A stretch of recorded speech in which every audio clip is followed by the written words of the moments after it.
आपका एजुकेटिंग हिंदुस्तान में एक बार फिर से स्वागत है। उम्मीद करती हूँ आप सभी अच्छे होंगे और अपने अपने घरों में सुरक्षित होंगे।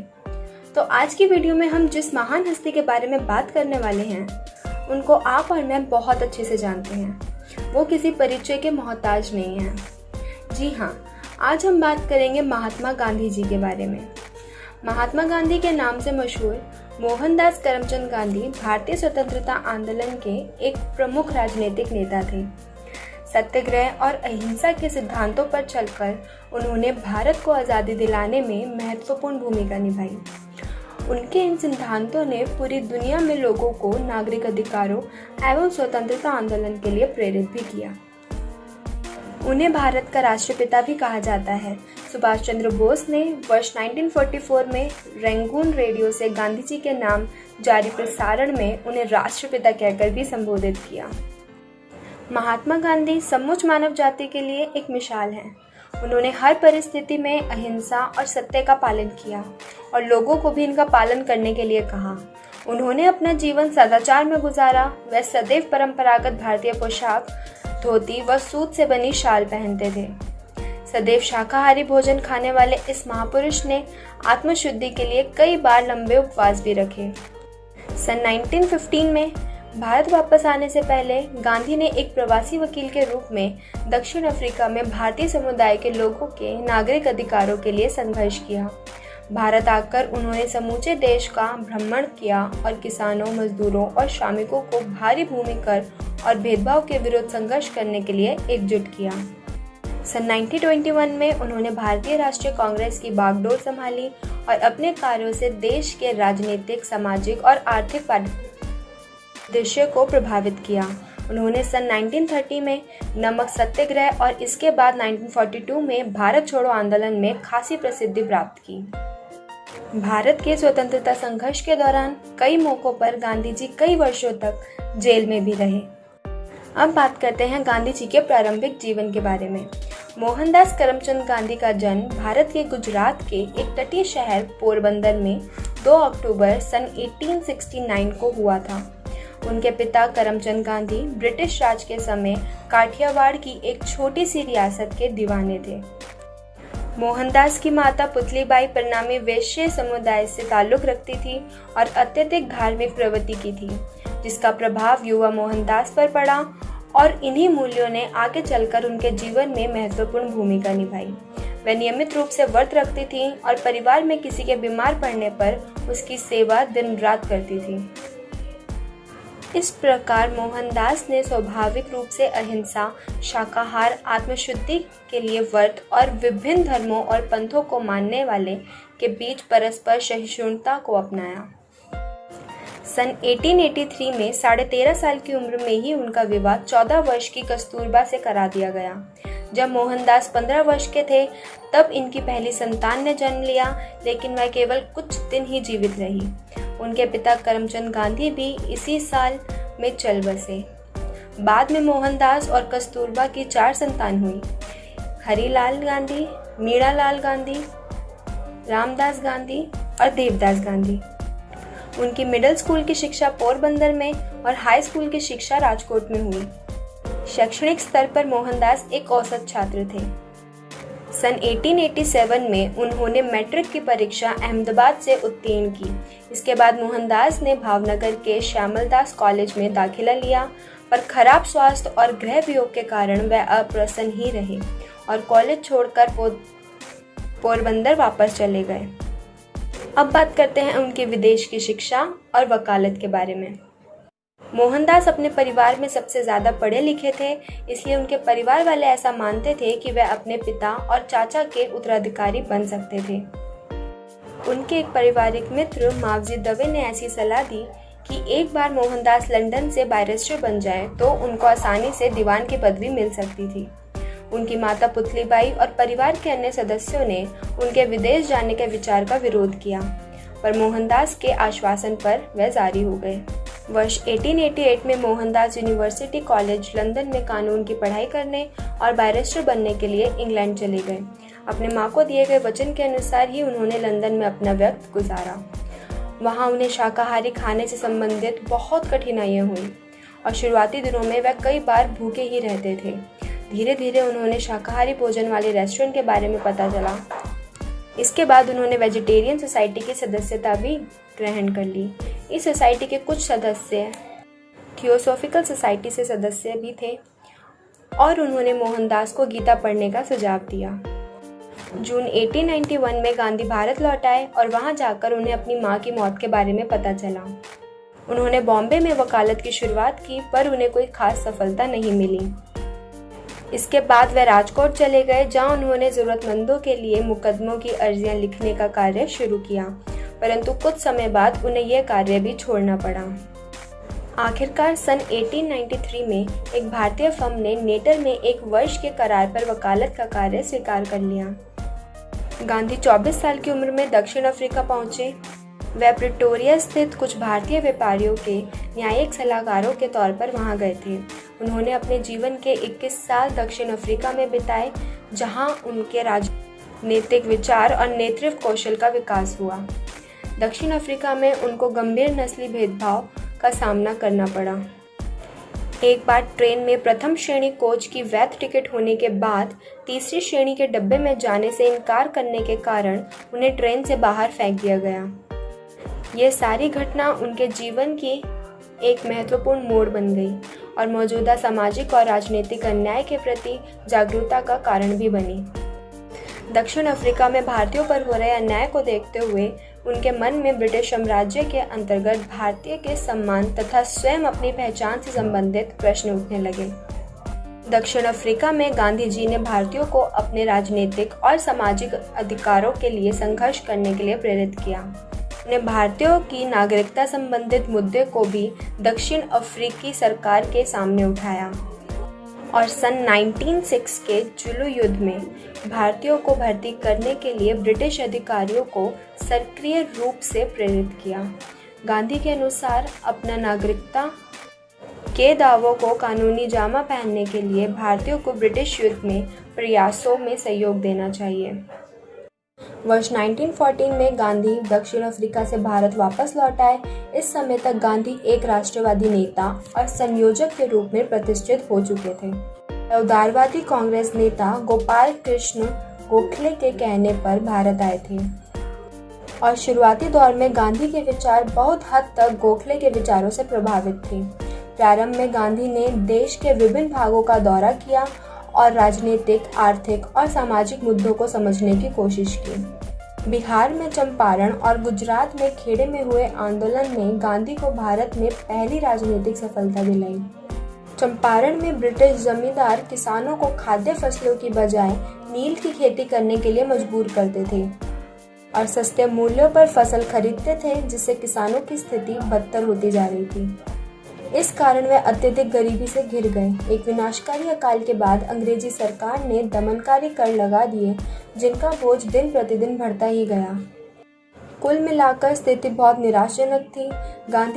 गांधी जी के जमींदारों के खिलाफ विरोध प्रदर्शन किया और हड़तालों का नेतृत्व किया, जिसके बाद गरीब और किसानों की मांगों को माना गया। सन 1980 में गुजरात स्थित खेड़ा बाढ़ और सूखे की चपेट में आ गया था, जिसके कारण किसान और गरीबों की स्थिति बदतर हो गई थी और लोग कर माफी की मांग करने लगे थे। खेड़ा में गांधी जी के मार्गदर्शन में सरदार पटेल ने अंग्रेजों के साथ इस समस्या पर विचार विमर्श करने के लिए किसानों का नेतृत्व किया। इसके बाद अंग्रेजों ने राजस्व संग्रहण से मुक्ति देकर सभी कैदियों को रिहा कर दिया। इस प्रकार गांधी चंपारण और खेड़ा के गांधी की ख्याति देश भर में फैल गई और वह स्वतंत्रता आंदोलन के एक महत्वपूर्ण नेता बनकर उभरे। कांग्रेस के अंदर और मुस्लिमों के बीच अपनी लोकप्रियता बढ़ाने का मौका गांधी जी को खिलाफत आंदोलन के जरिए मिला। खिलाफत एक विश्वव्यापी आंदोलन था, जिसके द्वारा खलीफा के गिरते प्रभुत्व का विरोध सारी दुनिया के मुसलमानों द्वारा किया जा रहा था। प्रथम विश्व युद्ध में पराजित होने के बाद ऑटोमन साम्राज्य विखंडित कर दिया गया था, जिसके कारण मुसलमानों को अपने धर्म और धार्मिक स्थलों की सुरक्षा को लेकर चिंता बनी हुई थी। भारत में खिलाफत का नेतृत्व ऑल इंडिया मुस्लिम कांग्रेस द्वारा किया जा रहा था। धीरे धीरे गांधी इसके मुख्य प्रवक्ता बन गए। भारतीय मुसलमानों के साथ एकजुटता व्यक्त करने के लिए उन्होंने अंग्रेजों द्वारा दिए गए सम्मान और मेडल वापस कर दिए। इसके बाद गांधी ने सिर्फ कांग्रेस बल्कि देश के एकमात्र नेता ऐसे बन गए जिसका प्रभाव विभिन्न समुदाय के लोगों पर था। गांधी जी का मानना था कि भारत में अंग्रेज हुकूमत भारतीयों के सहयोग से ही संभव हो पाई थी और अगर हम सब मिलकर अंग्रेजों के खिलाफ हर बात पर असहयोग करें तो आज़ादी संभव है। गांधी जी की बढ़ती लोकप्रियता ने उन्हें कांग्रेस का सबसे बड़ा नेता बना दिया था और अब वह इस स्थिति में थे कि अंग्रेजों के विरुद्ध असहयोग, अहिंसा तथा शांतिपूर्व प्रतिकार जैसे अस्त्रों का प्रयोग ना कर सके। इसी बीच जलियांवाला नरसंहार ने देश को भारी आघात पहुंचाया, जिससे जनता में क्रोध और हिंसा का ज्वाला भड़क उठा। गांधी जी ने स्वदेशी नीति का आह्वान किया, जिसमें विदेशी वस्तुओं विशेषकर अंग्रेजी वस्तुओं का बहिष्कार करना था। उनका कहना था कि सभी भारतीय अंग्रेजों द्वारा बनाए गए वस्त्रों की अपेक्षा हमारे अपने लोगों द्वारा हाथ से बनाई गई खादी पहने। उन्होंने पुरुषों और महिलाओं को प्रतिदिन सूत काटने के लिए कहा। इसके अलावा महात्मा गांधी ने ब्रिटेन की शैक्षिक संस्थाओं और आंदोलन बहिष्कार, सरकारी नौकरियां छोड़ने तथा अंग्रेजी सरकार से मिले तमंगों और सम्मान को वापस लौटाने का भी अनुरोध किया। असहयोग आंदोलन को अपार सफलता मिल रही थी, जिससे समाज में सभी वर्गों में जोश और भागीदारी बढ़ गई।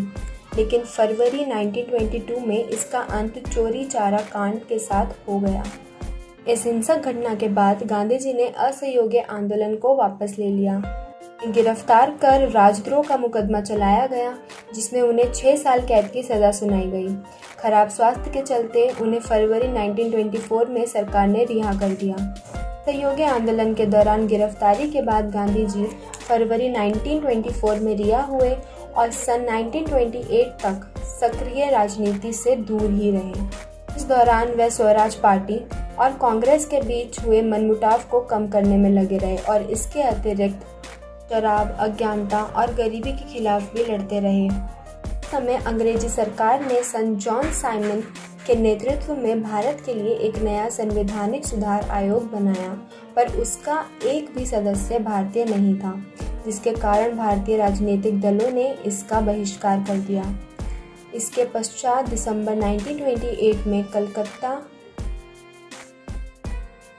में गांधी जी ने अंग्रेजी हुकूमत को भारतीय साम्राज्य को सत्ता प्रदान करने के लिए कहा और ऐसा ना करने पर देश की आज़ादी के लिए असहयोग आंदोलन का सामना करने के लिए तैयार रहने के लिए भी कहा। अंग्रेजों द्वारा कोई जवाब नहीं मिलने पर 31 दिसंबर 1929 को लाहौर में भारत का झंडा फहराया गया और कांग्रेस ने 26 जनवरी 1930 का दिन भारतीय स्वतंत्रता दिवस के रूप में मनाया। इसके पश्चात गांधी जी ने सरकार द्वारा नमक पर कर लगाए जाने के विरोध में नमक सत्याग्रह चलाया, जिसके अंतर्गत उन्होंने 12 मार्च से 16 अप्रैल तक अहमदाबाद की दांडी गुजरात तक लगभग 388 किलोमीटर की यात्रा की। इस यात्रा का उद्देश्य स्वयं नमक उत्पन्न करना था। इस यात्रा में हजारों की संख्या में भारतीयों ने भाग लिया और अंग्रेजी सरकार ने विचलित करने पर सफल हो गए।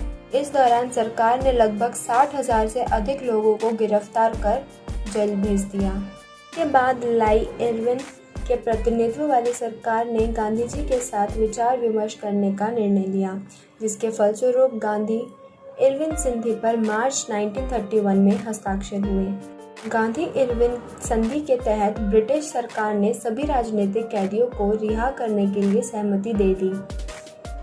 इस समझौता के परिणाम स्वरूप गांधी कांग्रेस के एकमात्र प्रतिनिधि के रूप में लंदन में आयोजित गोलमेज सम्मेलन में भाग लिया, परंतु यह सम्मेलन कांग्रेस को और दूसरे राष्ट्रवादियों के लिए घोर निराशाजनक रहा।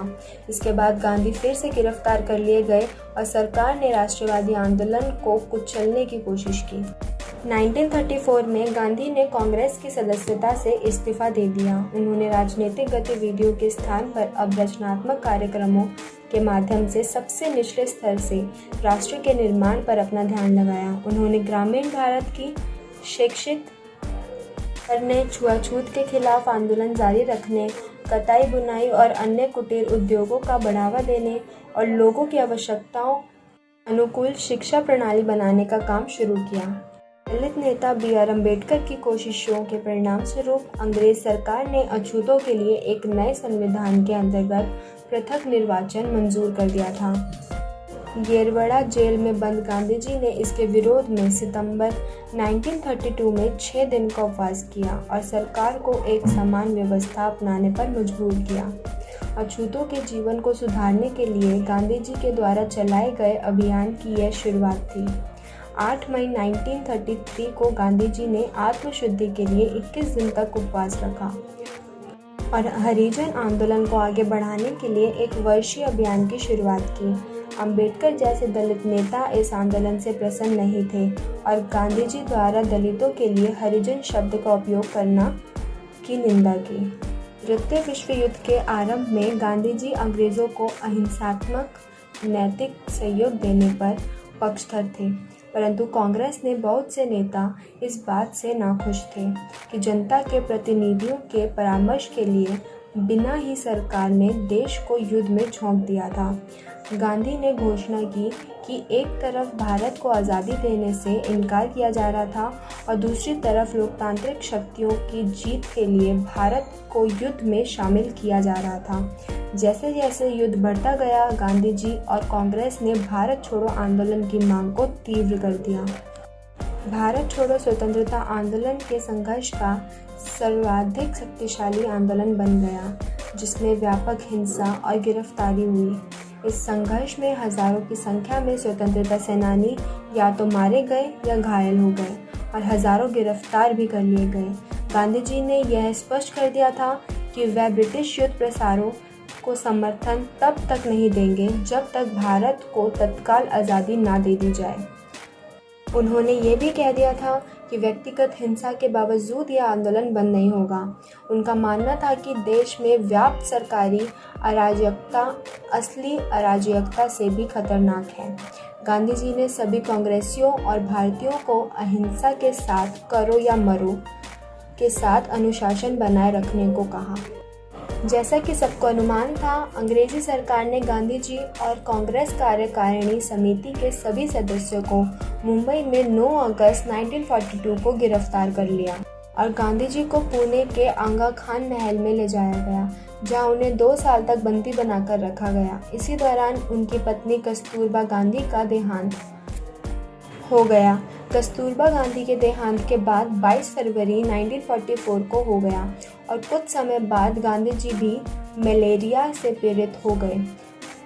अंग्रेज उन्हें इस हालत में जेल में नहीं छोड़ सकते थे, इसलिए ज़रूरी उपचार के लिए 6 मई 1944 को उन्हें रिहा कर दिया गया।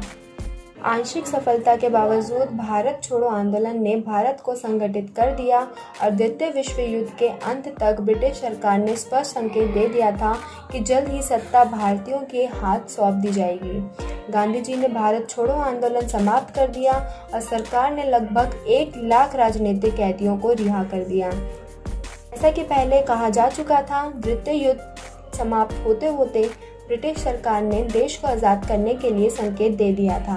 भारत की आज़ादी के आंदोलन के साथ साथ जिन्ना के नेतृत्व में एक अलग मुसलमान बाहुल्य देश की भी मांग तीव्र हो गई और 40 के दशक में इन ताकतों ने एक अलग राष्ट्रीय पाकिस्तान की मांग को वास्तविकता में बदल दिया था।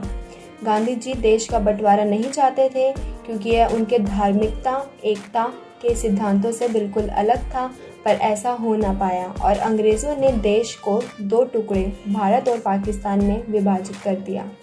30 जनवरी 1948 को राष्ट्रपिता महात्मा गांधी की दिल्ली के बिरला हाउस में शाम 5:17 पर हत्या कर दी गई। गांधी जी एक प्रार्थना सभा को संबोधित करने जा रहे थे जब उनके हत्यारे नाथूराम गोडसे ने उनके सीने में 3 गोलियां दाग दी।